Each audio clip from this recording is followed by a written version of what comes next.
Nanawagan ng European Union sa Iran na huwag ituloy ang planong magpataw ng transit fee sa Strait of Hormuz, isang mahalagang daluyan ng langis at kalakalan sa pandaigdigang merkado.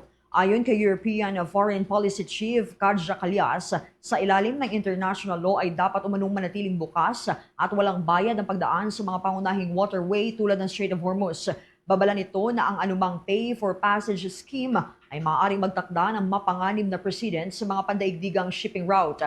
Gitpa ni Calyas, dapat tuluyang abandonahin ng Iran ang anumang plano na magpataw ng bayarin sa transit ng mga barko, lalo na sa gitna ng umiinit na tensyon sa rehiyon. Aniya, mahalaga ang malayang daloy ng enerhiya at kalakalan sa pandaigdigang ekonomiya. Sinabi rin ng European Union na handa silang tumulong sa pagpapanumbalik ng seguridad sa mga ruta ng kalakalan kapag nagkaroon ng ceasefire, kabilang ang pagbabahagi ng satellite data at pagpapalakas ng kanilang naval mission. Diyan naman yan sa Red Sea.